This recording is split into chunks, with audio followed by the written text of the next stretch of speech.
Hello Rivals fans and welcome back to the Rivals Report, the show that gets you up to speed on Rivals esports news in a nice, bite-sized package. My name is Diatonic and this is the Rivals Report number 5 for the week of June 30th, 2025. After 2 weeks of intense group stage action, the 8 best teams in the Americas moved on to the playoffs this weekend to crown the Stage 1 champions. It was a week of upsets, surprises, and absolutely no shortage of unbelievable clips. With invitations to the first ever Marvel Rivals LAN tournament on the line, in addition to a chunk of the $250K prize pool, there was no shortage of drama throughout this next phase of Ignite. The first night of playoffs was a night filled with marquee matches. FlyQuest vs TechieXD, Sentinels vs Envy, 100 Thieves vs ShroudX, and Team Nemesis vs Ego Death. The Rivals community had a lot of expectations going into this first night, and all I can really say is, almost every single match defied those expectations. While we don't have time to go into detail on every single match every single night, we should definitely talk about FlyQuest vs TechieXD and Team Nemesis vs Ego Death.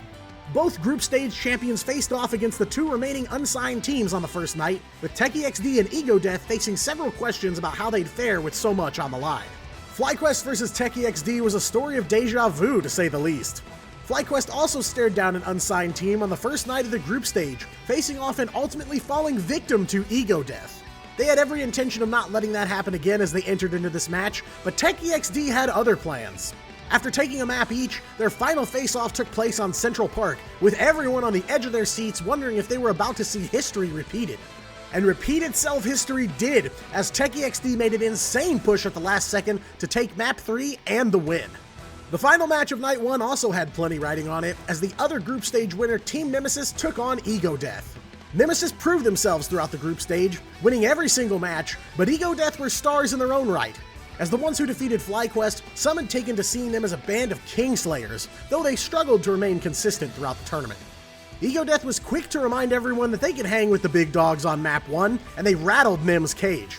Though they came back to win on Midtown, Ego Death dragged Nemesis to Central Park once again and absolutely brutalized them to take a huge win. And just like that, both of our group stage winners found themselves in early lower bracket positions. Sentinels managed to stay in the upper bracket with a 2-1 win over Envy, and 100 Thieves survived a 2-1 encounter with ShroudX as well. But things were just heating up as we moved into night 2. FlyQuest kicked things off in the lower bracket with a matchup against Envy. Of course, we saw them go on an absolute tear in the lower bracket during the group stage, so there was a lot of faith that FlyQuest could pull it off yet again. Things looked to be going their way as they won clean on both maps 1 and 2, but it all fell apart for FlyQuest from there. Envy managed to snag map 3 in an absolute slaughter of a game. That win would change everything in this matchup, and started the avalanche that would eventually swallow up all of FlyQuest. Map 4 was a complete shutout in favor of Envy, and it all came down to a Rocco for map 5. The pressure was on, the heat was turned up to max, and when it mattered the most, FlyQuest just couldn't deliver. Envy eliminated them from Ignite with a 3-2 win. Nemesis was also facing similar odds as they fell into the lower bracket, and were up against ShroudX for the 3rd time in this tournament. Nemesis took the wins on those first 2 encounters, so things were looking up for the Group B winner. ShroudX has struggled greatly with consistency, but on that night, ShroudX smelled blood in the water. They were entirely unbothered by their previous defeats by Nemesis, and wrapped their iron grip around this match from the very beginning. ShroudX jumped out to an early 2-0 lead, pushing Nemesis to the edge of the cliff. Try as they might, they couldn't find the determination to hang in there, and SDX closed out this match with an incredible 3-0 finish. Rounding out night 2 of the NA playoffs, the player TechieXD faced off with his fans as Sentinels met TechieXD in combat, which would result in a 3-0 win for Sentinels, making them the first team to qualify for the mid-season finals LAN tournament in China. 100 Thieves would also send Ego Death packing to the lower bracket, punching their ticket to China with a 3-1 win. Heading into Survival Saturday, tensions were high as the lower bracket teams sought their final invitation to LAN in China. Ego Death were facing off against Envy, TechieXD battled ShroudX, and Sentinels and 100 Thieves threw down for the upper bracket finals. We'd also witnessed the lower bracket finals between the winners of those first 2 matches. Ego Death would fall victim to Envy in the first series of the night in a heartbreaking 3-0 loss for the unsigned team.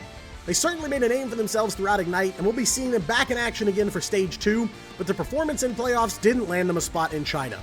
Envy were in peak form from start to finish in this match, and gave Ego Death essentially no leg to stand on. Seeing their fellow unsigned team fall, TechieXD prepared themselves to go into their match against ShroudX. It was an incredibly tough match for them on paper, and many still thought they didn't stand a ghost of a chance. But the first two maps were all Techie XD, showing that they had more than enough talent to make them a serious competitor in Ignite. Shroud himself was watching what looked like the beginning of the end for his team, with even Dogman pointing out on stream that Shroud watching was a death wish. Based on what we've seen, when Shroud is not watching Shroud X, they win. So I think it'd be best not to, listen, I love Shroud. Just saying, I'm not a superstitious guy, but if you're a Shroud X fan, it might be best if Shroud turns off the stream. Make sure you guys let him know to go somewhere else, go outside, stop watching, maybe just leave your computer, let the game play itself. You can have your chat watch, but obviously for Shroud X, I think he might be bad luck for his team, not to be too superstitious or anything.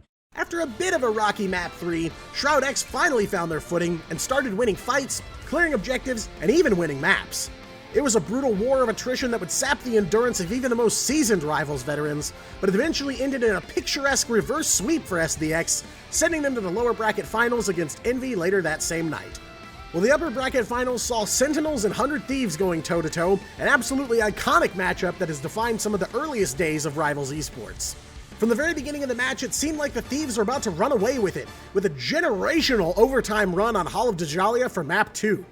They quickly went up 2-0 over Sentinels, but Sen managed to start clapping back from map 3. A small spark of momentum for them quickly erupted into a blaze as they stole map 4 from the Thieves, taking Hell's Heaven for themselves and setting up a massive reverse sweep, the second one of the night. Shroud X and Envy rounded out the night, battling into the early hours of the morning to determine who 100 Thieves' opponent would be for lower bracket finals the following day. Not looking to make this the third reverse sweep of the night, Shroud X pulled out all the stops to pick up a map 1 win, though Envy took the baton and ran with it, winning maps 2 and 3 after that.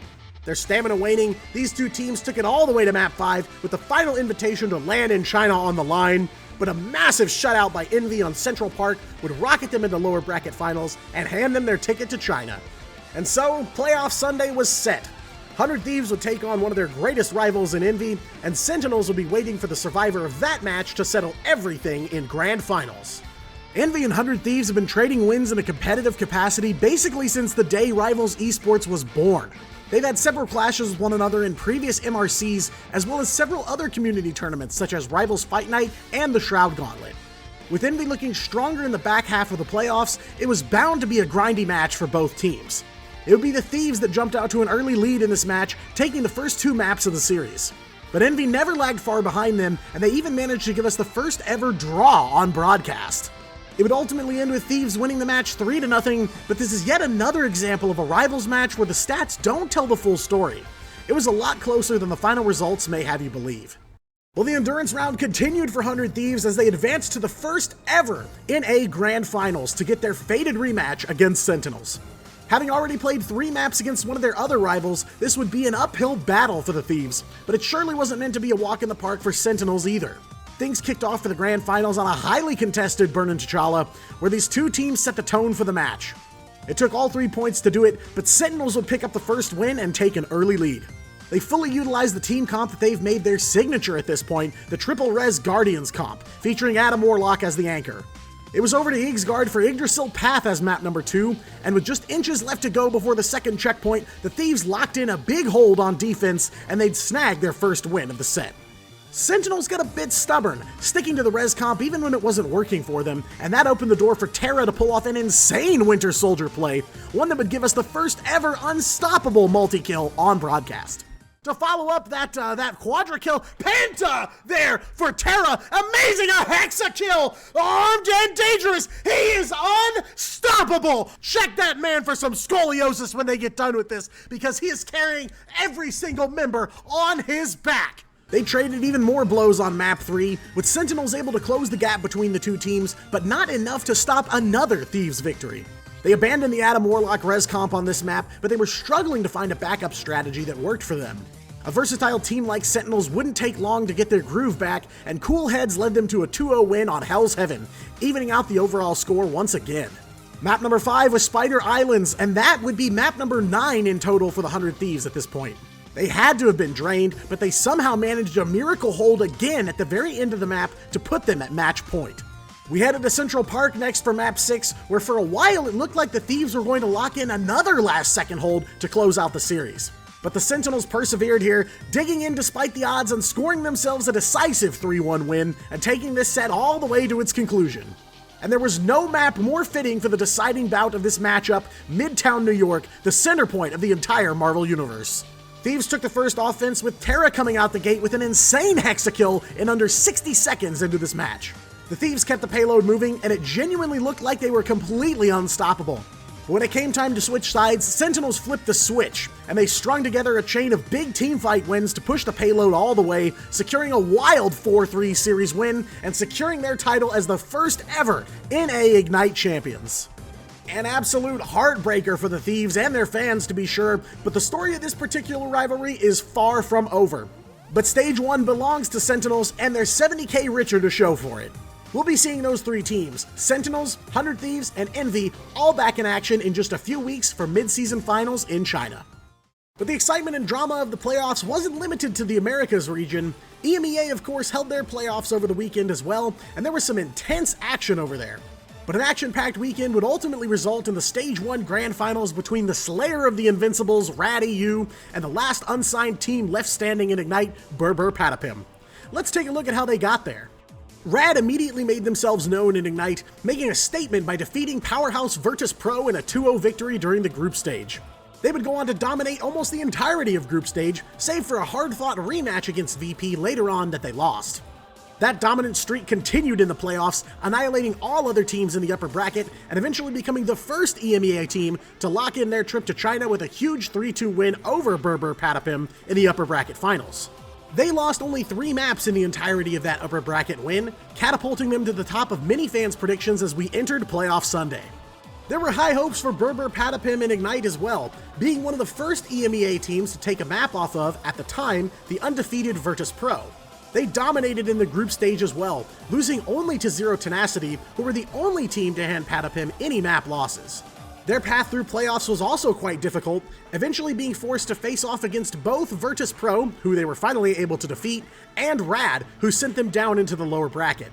There, they were forced to face off against Virtus Pro again, and just barely managed to prevent a VP reverse sweep by the skin of their teeth. Then, the rematch between Rad and Berber Patapim was set for Grand Finals. Patapim kicked things off with a huge win on Krakoa, carrying their momentum from the match with VP just minutes before this into the final fight with Rad. They kept things going on Hall of Dajalia for Map 2, a map that Patapim have struggled with in the past. But they clinched in a brutal defensive hold, keeping Rad to just a single point scored. That didn't make it a walk in the park on offense for Patapim, of course, but they were able to overcome their Dajalia curse to pick up a win there too. Enzo had a massive Meteor M that was able to turn the tide in their favor, and Tanuki went flame on for the entirety of that Map 2 victory. The carnage continued for Patapim on Map 3, with yet another commanding victory. They were now just a single map away from becoming the first ever Ignite EMEA champions. But Rad weren't about to give up on their own championship dreams so easily. The tides began to shift on Map 4. Rad started playing smarter, working together more, and taking the game one team fight at a time. Before long, they were finally on the board and able to wipe the sweat from their brow a bit with a Map 4 victory. But with zero room for error on Rad's part, they had to keep things going, and keep things going on Map 5 they did. They scored another victory on Hell's Heaven, and the daydream of a reverse sweep in Grand Finals suddenly started looking like Patapim's worst nightmare coming true. Knowing their backs would be against the wall soon, Berber Patapim charged onto the field of Central Park for map number 6 with an almost uncontested offensive push that left Rad scrambling to try and keep up. After pushing the payload all the way to Dracula's front door, all Patapim had to do was hold Rad for 4 minutes. It was certainly no easy feat, and for a while there it really looked like we'd be going to map number 7, but Berber Patapim tightened the belt one last time and were able to secure their victory and the championship in the end. And now the question the entire Rivals Esports world is asking: what org is going to sign Berber Patapim? Because the price tag just went up. But it's a great value, as they're not only headed to China for that historic first LAN event, but they're going in as champions of Ignite Stage 1. I'd love to hear what y'all think about the best potential orgs for them to sign with. Be sure to let me know your thoughts down in the comments below, or hit me up on X at Diatonic Rivals. And finally this week, the third week of competition is in the books for Ingage's Grassroots Weekly series. I couldn't make it to the booth this week, but Keg and Ashervok were there to deliver all the action to you via the broadcast. When we last checked in on the MRGR, Dawncore were still the team to beat, managing a perfect 6-0 record after 2 weeks of competition. Were they able to hang on to that dominant position, especially with some new teams entering the fray this week? Week 3 kicked things off with a match featuring one of the newest teams to hit the MRGR, Orion Wanderers versus Therta. Therta being new to Grassroots, they were certainly looking to make a splash in their broadcast debut. But Orion Wanderers had other plans for the newbies as the action kicked off on Hell's Heaven. Orion's Greg picked up the Magneto for this first matchup, and he helped lead his team to a decisive Map 1 win, 2-0. The battle continued into Midtown for Map number 2, with Therta looking to put themselves back into the game. But Orion was ready, swinging hard on offense and clearing the map, then following that up with a shutout defense. And the series belonged to Orion Wanderers. Therta ultimately struggled to play together, with many powerful individuals that just didn't mesh too well. The broadcast continued next with another debut, this time with Therta taking on Iron Protocol. Hell's Heaven served as map number 1 for this second bout as well, and both teams certainly did give each other hell on this one. But it would ultimately be Therta picking up their first map win of the day here after 2 incredibly close points of domination action. Therta DPS Swords brought the heat in this matchup with some magic action, a hero we haven't seen much of in Season 2.5 thus far. Therta was looking to capitalize on that momentum as we moved to Spider Islands, and capitalize they did. They held Iron Protocol to a single point and made quick work of their opponents for a clean 2-0 victory overall. We stuck with Iron Protocol for the final match of this broadcast, and they were taking on their toughest challenge yet, the powerhouse team of the MRGR and a top-ranking MRC team, Dawncore.